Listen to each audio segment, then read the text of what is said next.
welcome back to another video. It's been a minute since I did a Wingbits video, even though they got a lot going on behind the scenes. I miss doing Wingbits videos. I know of all my projects I'm in, on Mondays I go over all my current projects. I'm probably in 20 different projects right now. Wingbits is still my favorite and what I have the most hope in right now to get me out of debt. If that's the way to put it. It's been a rough couple of days if y'all pay my videos. I got a lot of personal stuff going on, and I'm not liking the post office right now because it seems every day they want to bring me a new bill. But what we're here to talk about is Wingbits. This was a video request. I had my live tonight on Thursdays. Every Thursday I do a live, and occasionally Tuesday I do lives. It lasted almost 2 hours. I don't try to drag them out that long, but if we're talking and having good conversation, people asking questions, and I'm looking up stuff online for them and stuff, sometimes it lasts 2 hours. And if that's what the people want, that's what I give them. It's cool with me. But this was a requested video. Recently, Wingbits added Tailscale support. If y'all have seen any of my previous videos from years back, I'm a huge Tailscale advocate. Actually, Maxie from Wingbits, before he was even with Wingbits, told me about Tailscale, and I'm now running Tailscale on probably 30 to 40 different devices, even computers that I'm not even using for DEPIN or crypto and stuff like that, that I just want to be able to remote into easily. I don't have to do port forwards. And Tailscale is wonderful for that. But before we go any further, the usual spiel, please hit the like button for me. It really helps out. I took a week vacation. It was very much rest needed. Hunting trip to Missouri, just sitting in the woods with no cell phone service. It was wonderful. But it messes up the YouTube algorithm, and YouTube wants you to update daily and mess it up. So hit that like button, really helps me out. It's going to help out Wingbits and help push out this video, how-to video. Y'all know I cut my teeth on how-to videos years ago. That's how I started this channel. And I like to sometimes go back to do how-to videos. So without going any further and keeping on talking too much, let's get started. So if you keep up with Wingbits like I do, and if you're in a project, you really should be, because they have so many changes constantly coming out. We still don't know when TGE or mainnet's going to be. There's supposed to be possibly an AMA coming out next week at this time. Today's November 13th when I'm recording this. They say next week they're possibly doing an AMA with some big news. We're hoping there's something to do with TGE or mainnet, but we don't know. But we're going to keep on. The positive thing, I want to make sure I reiterate this. The positive thing right now is the longer we go in testnet, you're getting a 20% bonus on every one of your devices. I have 15 Wingbits devices going right now, 14 DIYs, 1 high fix station. And I'm getting 20% on all of them. So trust me, wow, I got these these bills that keep rolling in. I had surgery a while back, had some other issues going on, and those bills are coming in. I'm hoping Wingbits has some pretty good staking options, short term and stuff like that. I'm not planning on selling a lot of my Wingbits or anything like that, but I'd like to have that possibility there. But also in hindsight, though, I do also enjoy getting 20% on 15 stations right now. So there's a lot of stuff that they have going on, but one thing they announced was Tailscale integration. Tailscale client. Now, I'm hoping majority of y'all know what Tailscale is. I'm trying not to make this video too long, which I'm already failing at. But, what Tailscale is a free service that basically, it's like almost like a VPN. You are kind of turning on a VPN, and they're going to issue you all these different IPs out, where you would basically go to a certain IP, and that's going to be your device.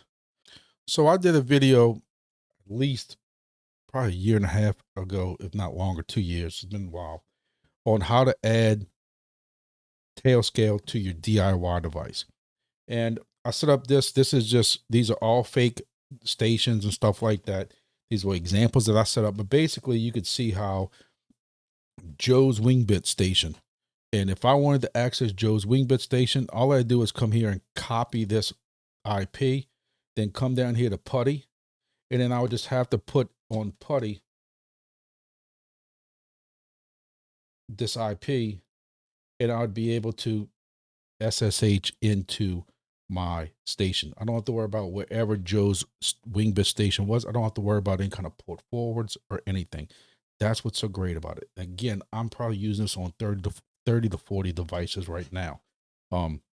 So I'm going to show you, it's a little bit different on how to, where, you know, if you want to add this to to a device yourself, or even to a computer yourself, you can come up here to client device and you pick which, you know, version you want, copy command, go here, then you run this on a device. But for these Wingbit stations, Wingbits has made this super duper easy, like crazy how easy this is.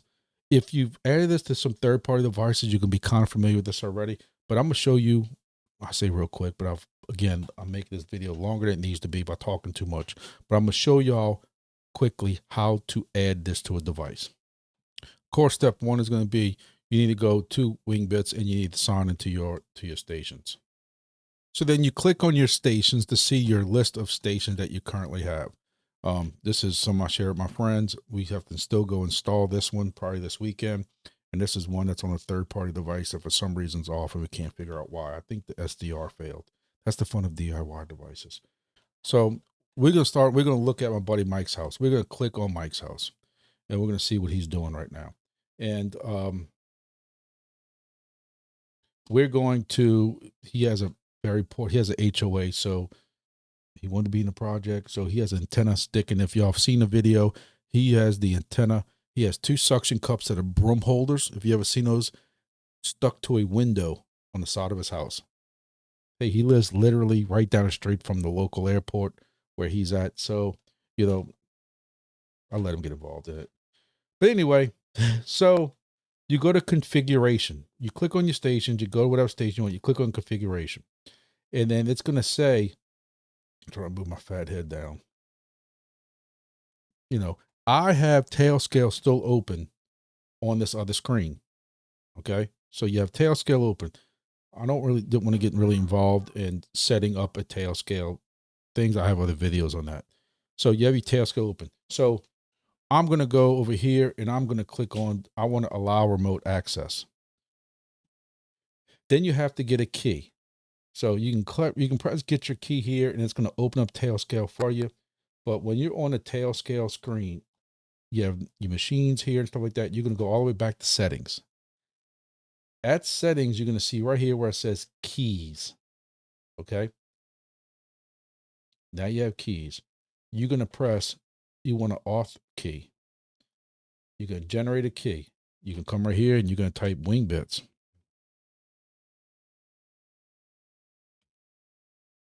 That's it. You're going to hit generate key. It's going to give you this long set of keys right here. All you can do right here is press copy. So I got the check mark. Now I'm going to go back to my Wingbit station and I'm going to right click and press paste. My long key is here. And now I'm going to hit save changes. That's it. Now I'm not going to do that for this one because I already have my own Tailscale that's so I can manage my friend's device. So I don't want to add an additional Tailscale. I don't know if that's going to mess it up or not, but I'm going to hit save changes. Now what's good about that is, again, if you have DIY stations, I'm expecting most of y'all that already have Tailscale on it. I'd be surprised if you didn't. Again, I wouldn't be able to survive without it. Trying to get hosts to do port forward and stuff was crazy. But where this was good is my one high fix station, once I deployed it wherever I deployed it at, it's not here at my house. I deployed it at a host location. I was never able to get into it again. If I had to get into it for some reason, like I had the LNA failure from high fix, I had to go out there and swap it out, but I would have to go out there to that location to monitor it, to do anything, to see what it was.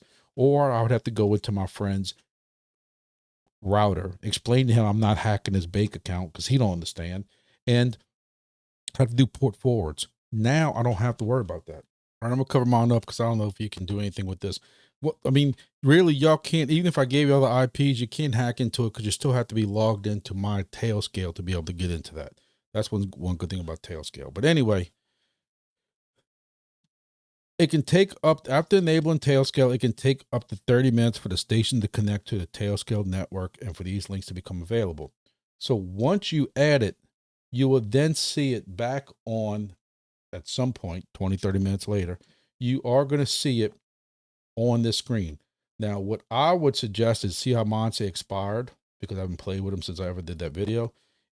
You hit the 3 buttons and you press disable key expiry, because then it will not expire and it will stay good longer than 90 days. So make sure you do that.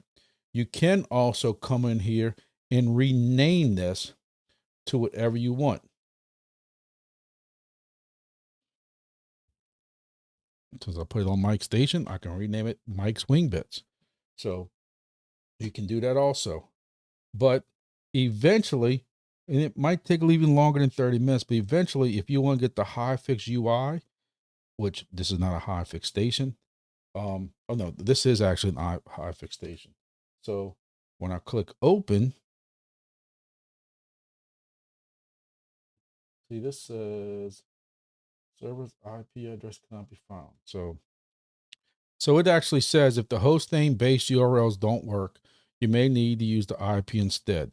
You can find the station's IP address at Tailscale admin. That's where I showed you where we renamed it at. It has the IP next to it. So we're going to try that right now. So I'm going to come in here and I'm going to paste that IP and then put like 8404 behind, 8504 behind it. I got one of them to work. So I had to put the IP address colon and then where down here where it says, you can't see it because I got this thing in the way, but you can see how you have 80.8088 backslash metrics. So I put the IP with 80.88 and at least you can see the metric side of it. So I'm just playing around with some different things. So on this one, all I did is I put the Tailscale IP with backslash index.html and I was able to get my screen. So if you know your serial number, which you should have a picture of it, of your HiFix device, you can then put that in here, log in and get into your dashboard. So that works. But hey, you know, you're able to get to the dashboard. The TAR 1090 should work. It's new. They're still testing it out. It's better than what we had before. How about that? I'll try to spin it as positive as I can. Again, I'm using Tailscale on every DIY device, but even on my DIY devices I have now, I don't ever, you know, when you pull this down, it'll give you the different host names you can try to use, copy or whatever, and try that. I don't ever use that. I always use the IP. Call me old fashioned. I know some people SSH into their stuff with host names. I don't. I just use the IP. It keeps my sanity going. But hey, you know, you see how it is. I do videos live for y'all as I'm working them, and you know, we couldn't get the TAR 1090 screen to come up or the metrics. I'll reach out to the team and see what they say, but at least y'all wanted to know how to add a key to your Wingbits devices. This video at least help you with that. But hey, we're waiting for TGE, and again, I have a lot of faith in Wingbits. They got a little competition coming down the pipe. We're not going to talk about it in this video, but hey, as a person who believes in business and stuff like that, I like competition. I think it keeps companies on their toes and keeps them always striving to be better when you have a little competition. I think competition's good, but Wingbits is by far way ahead of the game as far as this other projects coming along. So I'm not sweating it. I got a lot of people asking me about it, but I'll also say this: there's nothing wrong being in both of them. If you feel that this is a market that has a lot of, we know this is a multi-million billion-dollar market, this ADS-B flight tracking thing. We've seen companies that have been bought for millions and millions of dollars, evaluated at millions and millions of dollars. There could be room for 2 players. All my money right now is in Wingbits, and again, I got 15 devices on Wingbits, so we can be pushing them more. But we'll see. But if y'all have any questions, drop them in the comments, and hopefully y'all were able to keep up with this video and y'all learned a little bit. So thank y'all for watching. See y'all next video.